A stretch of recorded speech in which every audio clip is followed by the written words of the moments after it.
Hi guys, আমরা চলে এসেছি আজ পিয়ালির বিয়েতে। তো সবাই প্লিজ একটু হাই করে দাও।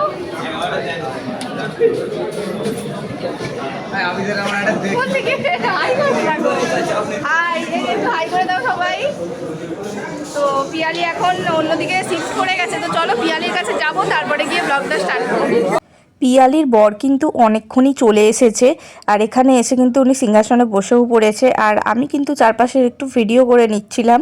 আর দেখো বন্ধুরা, আমরা যাদের সাথে এসেছি, তো আমার বরের কোম্পানির কলিগস যারা আছে, তো তাদের সঙ্গেই একটু চারপাশটা ঘুরে ঘুরে দেখছিলাম আর সবার সাথে একটু টাইম পাস করছিলাম।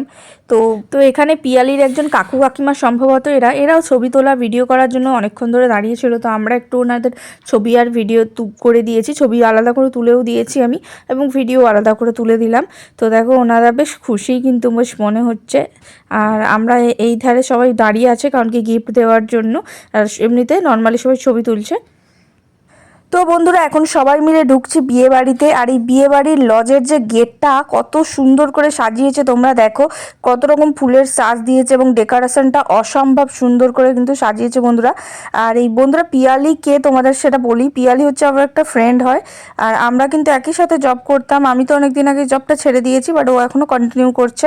তো তারই বিয়েতে আমরা সবাই মিলে চলে এসেছি।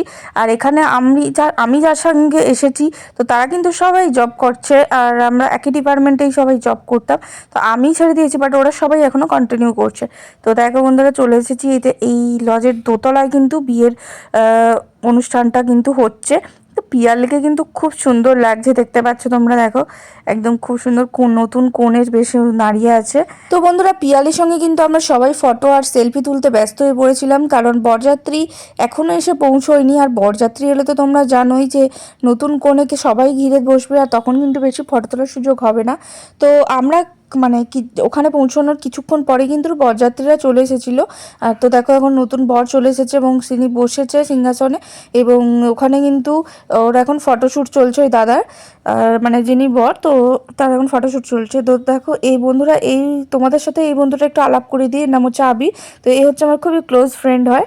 তো তারপরে আমরা চলে এসেছি দেখো ফুচকা স্টলে। আর ফুচকা স্টলে কিন্তু খুব একটা ভিড় ছিল না, অলমোস্ট পুরো বিয়ে বাড়িটাইতে কিন্তু সেরকম একটা ভিড় ছিল না। তো দেখো ফুচকা খাওয়ার পরে আমরা চলে এসেছি চা কফি স্টলে, আর চিকেন পকোড়া হয়েছিল আর ভেজ পকোড়াও হয়েছিল। তো দেখো আমরা এখানে খেয়ে নিচ্ছি। তো আমি কিন্তু ভেজ পকোড়াটা একটুখানি খেয়েছি, আর চিকেন পকোড়াটা কিন্তু খুব সুন্দর হয়েছিল, তো ওটা খেয়েছি। তো আমি তো প্রথমে ভেবেছিলাম ভেজ পকোড়াটা মাশরুম পকোড়া দিয়ে হবে, কিন্তু না, সেটা হয়নি, নর্মালি ভেজ পকোড়া হয়েছিল। তো তারপর দেখো বরের ফটোশ্যুট হয়ে যাওয়ার পরে আবার পিয়ালিও চলে গেছিলো ওখানে, তো সিংহাসনে। তো ওরও এখন ফটোশ্যুট হবে, এবং অনেকে আরও এসে সিংহাসনে বসে ফটো তোলা নিয়ে ব্যস্ত হয়ে পড়েছে।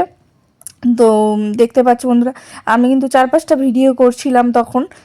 আর আমাদের কিন্তু তখনও খেতে যায়নি, একটু পরেই কিন্তু আমাদের খেতে যাওয়ার জন্য আমাদেরও দেখছিলাম কি ফাঁকা হয় কিনা টেবিল, তো তার জন্য ওয়েট করছিলাম।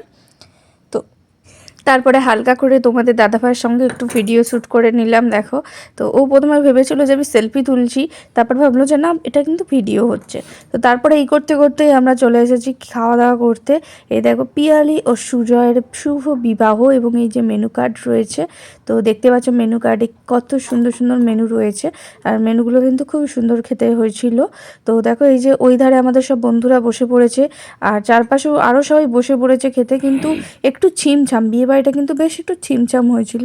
তো খুব বেশ ভালোও লাগছিলো এই ছিমছাম পরিবেশে, বিয়েবাড়ি কিন্তু খুব ভালোও লাগছিলো খেতে।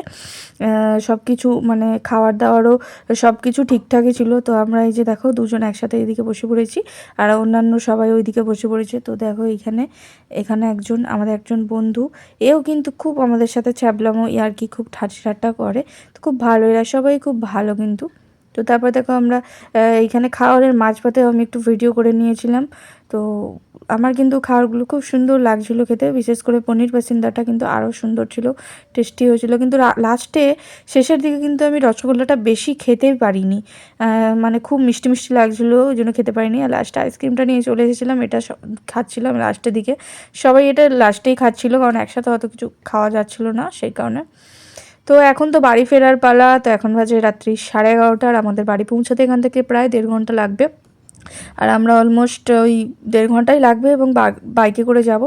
তো বন্ধুরা ভিডিওটা এই পর্যন্তই থাক, আর ভিডিওটা কেমন লাগলো অবশ্যই তোমরা কমেন্ট করে জানিও, আর ভালো লাগলে লাইক কমেন্ট এবং সাবস্ক্রাইব করে দিও। এখনকার মতো টাটা।